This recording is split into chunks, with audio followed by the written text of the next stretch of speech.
Bismillahirrahmanirrahim. Assalamu alaikum, dear students.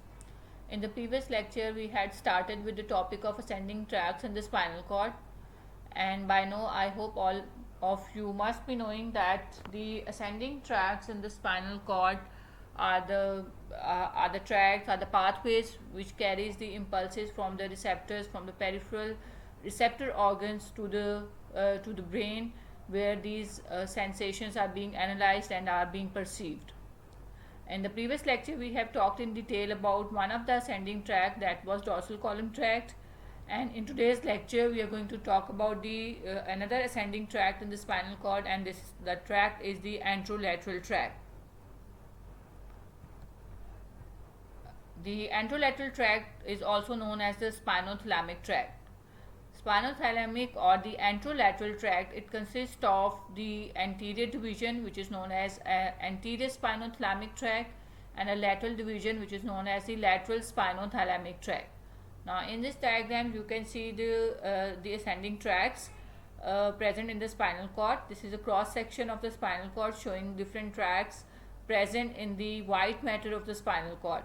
So posteriorly, this one being colored in blue is the dorsal column tract that we have discussed in detail in the previous lecture, and the one being colored in red is the spinothalamic tract or the spinothalamic system, and it consists of a lateral division, the lateral spinothalamic tract, and an anterior spinothalamic tract.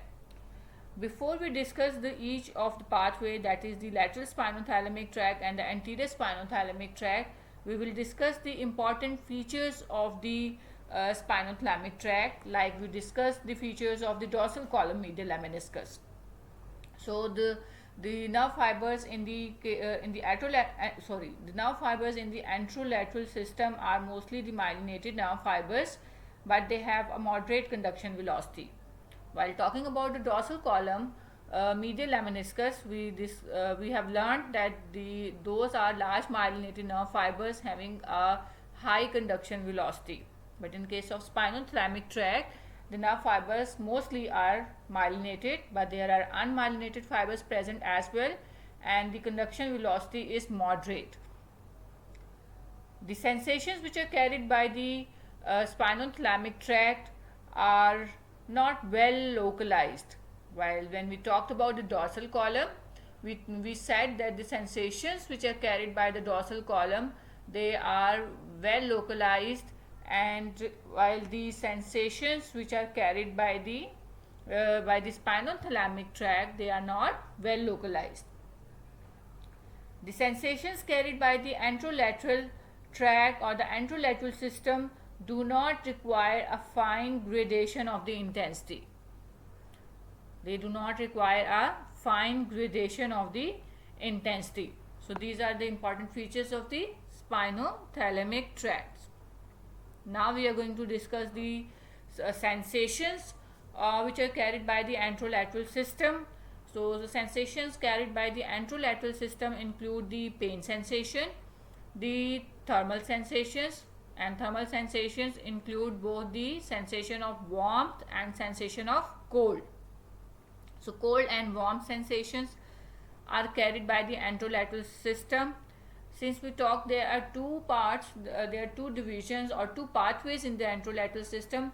The lateral pathway, the lateral spinothalamic tract, is responsible for carrying the sensation of pain and the temperature or the thermal sensations, while the rest of the sensations, that are the crude touch and pressure, and these are carried by the ventral or the anterior spinothalamic tract. Similarly, the tickle and itch sensation and sexual sensations are also carried in the ventral spinothalamic tract.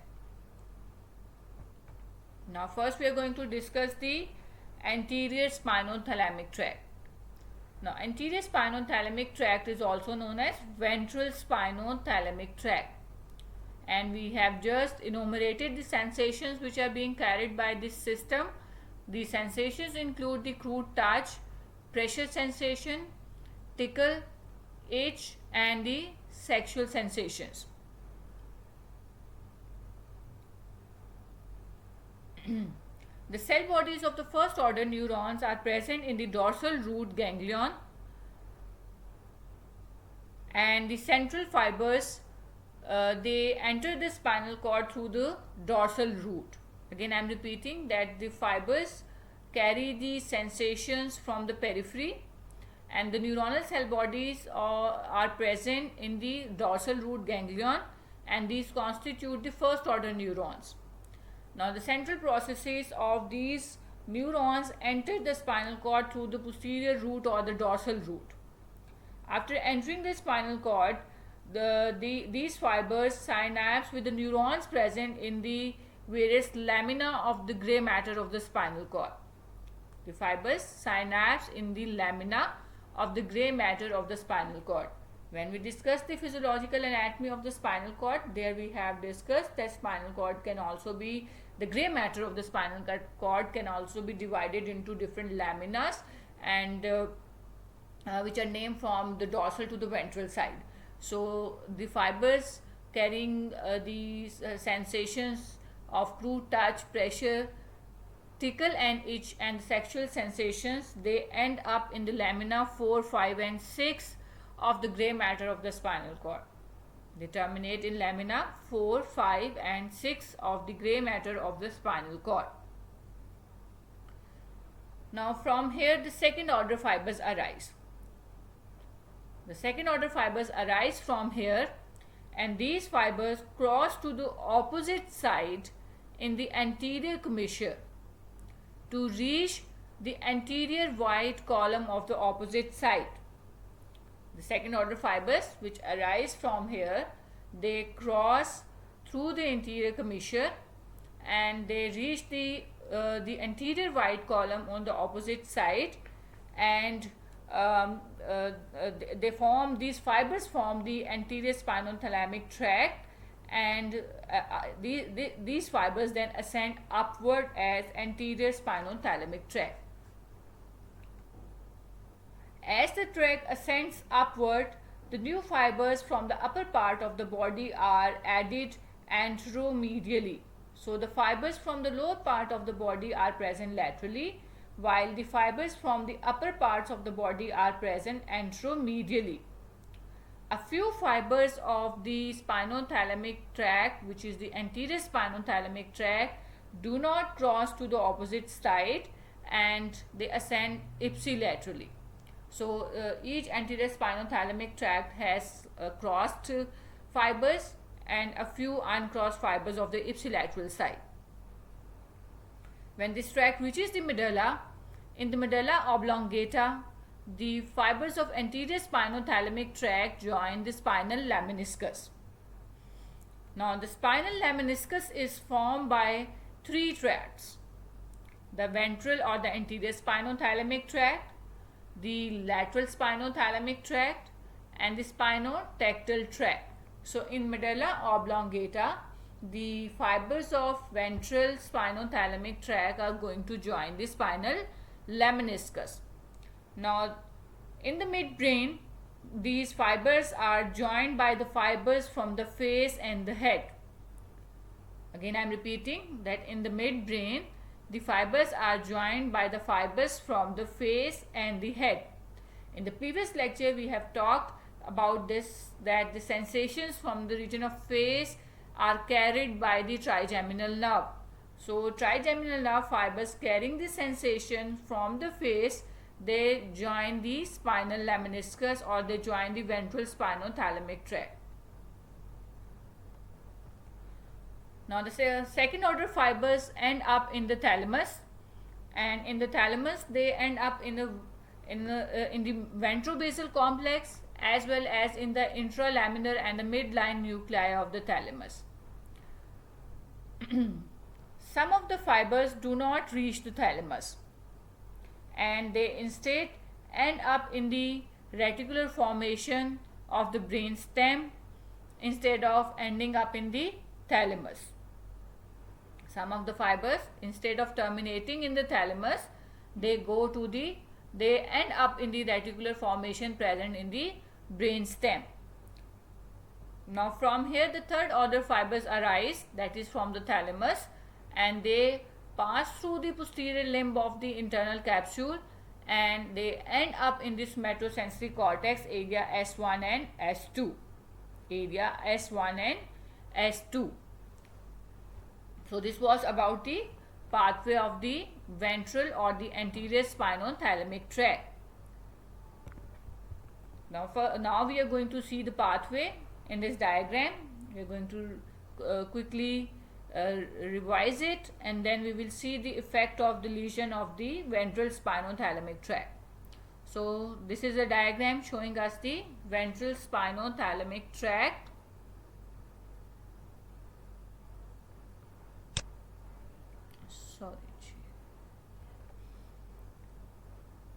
Now these are the fibers carrying the sensations from the lower part of the body.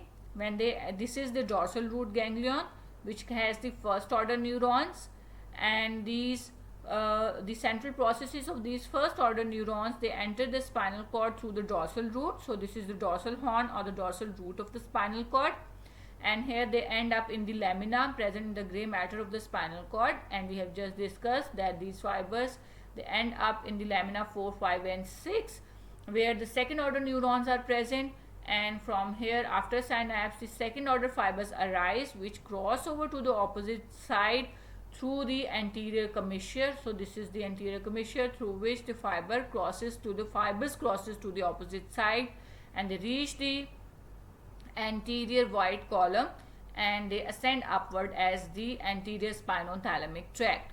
Now fibers from the upper region of the body, they enter the spinal cord, and they also synapse in the same way as the fibers in the lower part of the body, and then the second order fibers cross to the opposite side and they ascend upward as the anterior spinothalamic tract, and these fibers are present more medially as compared to the fibers present from the fibers from the lower part of the body. Now this tract ascend upwards through the brain stem. In the medulla, this tract join the spinal lemniscus, and then it passes through the pons in the midbrain. In the midbrain, the tract receives the fibers from the face, carrying these sensations of the crude touch, pressure, tickle and itch, and then these fibers, they end up in the thalamus, in the ventro-basal complex, in the ventro-basal complex of the thalamus. And in the previous lecture we have talked about that there are two parts of this ventro-basal complex of the thalamus.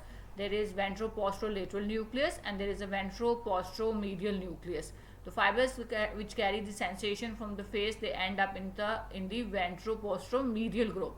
From the thalamus, the third order fibers arise and they ascend, they pass through the posterior limb of the internal capsule, and they end up in the somatosensory cortex and area S1 and S2. So this was about the spinothalamic tract. It's the ventral division. Now the effect of lesion of the anterior spinothalamic tract. Now if there is lesion of the anterior spinothalamic tract, it results in loss of the sensations carried by it, which include the sensation of tickle, itch and pressure, crude touch. The sensations which are most affected are itch and tickle, and sexual sensations are completely lost, while touch is not completely lost, or it is not majorly affected because of the fact that it is carried in the dorsal column medial lemniscus 2. So we have studied that in the dorsal column fine touch and pressure sensations are also carried, while crude touch and pressure is carried by the anterior spinothalamic tract. So touch sensation is not completely lost because it is part of it is transmitted in the dorsal column medial lemniscus. Now coming to the lateral spinothalamic tract. The lateral spinothalamic tract, it carries the sensation of pain and temperature. Pain and temperature sensations are carried by the lateral spinothalamic tract. Now the peripheral fibers carrying these sensations enter the spinal cord through the dorsal root. And again remember that the first order neurons are present in the dorsal root ganglion, and it is the central processes of these neurons which enter the spinal cord through the dorsal root. Now these fibers, they end up in the gray matter of the spinal cord. The fibers which carry the fast pain sensation, they end up in lamina 1, and the fast pain fibers which terminate in the lamina 1, they release glutamate as their neurotransmitter. Glutamate is a neurotransmitter released by the fast pain fibers, or the fibers carrying the fast pain from the periphery to the spinal cord. So you must remember this, that glutamate is the neurotransmitter which is released by the peripheral fibers carrying the fast pain sensations, and these fibers are A delta fibers. We have studied it in the previous lectures. The fibers which carry this slow pain sensation, they end up in the lamina 2 and 3. Again I am repeating, the fibers which carry the slow pain sensation, they end up in lamina 2 and 3 of the spinal cord, and the substance P is released as neurotransmitter by these fibers. Substance P is released by these fibers as their neurotransmitter. Now second order fibers arise from here, and they cross to the opposite side in the anterior wide commissure, as is the case with the ventral spinothalamic tract, and they cross to the opposite side and within the same segment, or some fibers may ascend one segment upward before crossing over to the opposite side. So second order fibers arise from the neurons in the gray matter of the spinal cord in lamina 1, 2 and 3, and they cross to the opposite side in the anterior wide commissure, either within the same segment, or they may ascend one segment and then they cross over to the opposite side through the anterior commissure. This is because of the fact that they cross over to the opposite side obliquely. That's why they may ascend one segment before crossing over.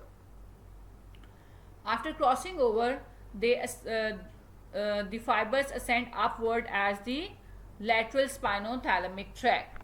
The fibers ascend upward as the lateral spinothalamic tract in the lateral white column of the spinal cord.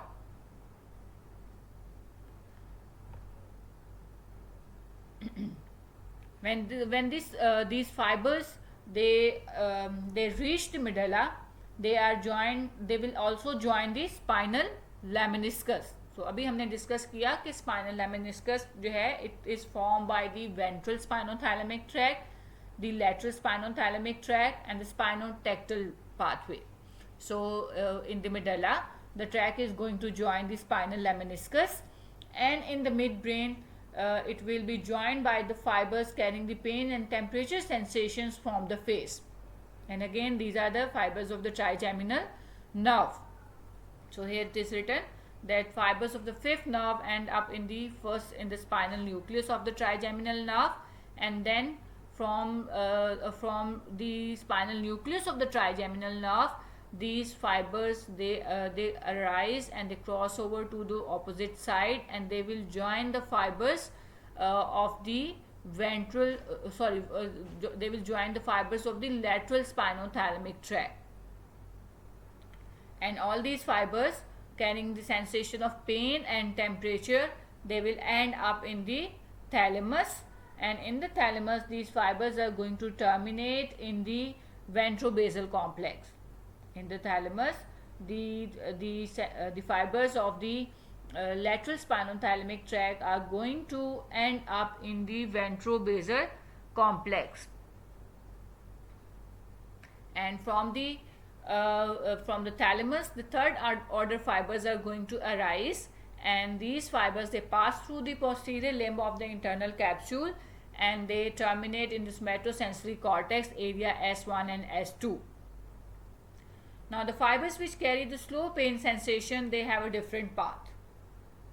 Fibers which carry the slow pain sensations, the fibers which carry the slow pain signals, they have a different path. They do not end up in the thalamus, they do not reach the thalamus. Instead, They terminate in the reticular formation of the brain stem, in the tactile area of the midbrain, and in the periaqueductal area. So fibers which carry the slow pain signals, they have a different termination. They first go to the reticular area, reticular formation of the brain stem, to the tectum of the midbrain, and to the periaqueductal area. They terminate here. From here the fibers arise, and then they go to the thalamus, where they end up in the intralaminar and the midline nuclei of the thalamus. From the reticular formation, from the tectum and from the periaqueductal area, the fibers arise, and then the fibers reach the thalamus, and they end up in the intralaminar and laminar nuclei and the midline nuclei of the thalamus. From here, that is the intralaminar and the midline nuclei of the thalamus, the fibers will go to the somatosensory cortex and are going to terminate in the somatosensory cortex area S1 and S2. Now, if there is a lesion of the lateral spinothalamic tract, what will be the effect? Lesion of the lateral spinothalamic tract will result in loss of pain and temperature sensation on the opposite side of the body, usually one segment below the level of lesion. And why one segment below the level of lesion?